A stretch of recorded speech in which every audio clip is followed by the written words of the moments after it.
Yebela, yebela, yebela, mbonda ebeti lisusu na lukala, enga ye, mokolo ya lobi na 0R, na quartier 7 ya mboka lukala, soki pe mwana ya ndoki, to pe tata ndoki, akweyaki na mboka lukala, dapre batu oyo, bamonaki ye autaki banyanga, soki pe essence to pe mazout, esilaki ye, ya ndoki, ayebaki kokweya na mboka lukala, yango bandoki, ba station de tope ya mazout na bino ezalaka na se tope na likolo po bokomi kokweya ezali pasi pe komona moto akoma na ye kopumbwa pendant ke batu bazali koluka elongi na nzambe ye akomisi na ye nzambe atambolaka na likolo awa azwami mayele esili tala bino bandoki boyebela tango oyo ezali tango ya koluka nzambe awa ndenge bokomi kokweya mbonda ekokoma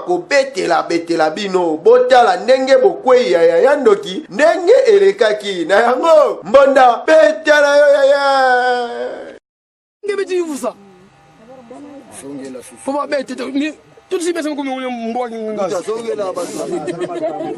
buta songela basi masha ubandi kwa registre dala mona ni wonga kwa zonza pati baguya bursa wetu zonza pati baguya babu koko kele kwenda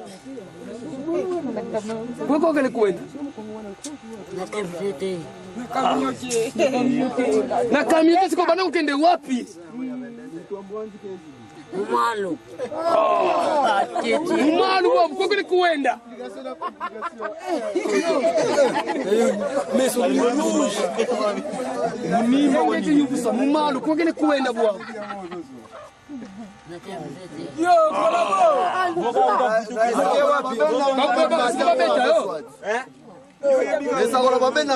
Ngudi yako nkumboni nani?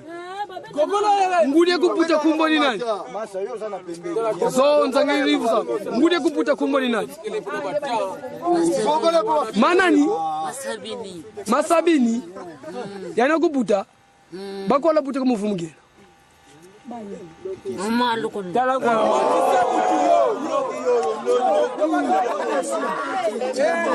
Matisaka mutu kama mtazwe mfano.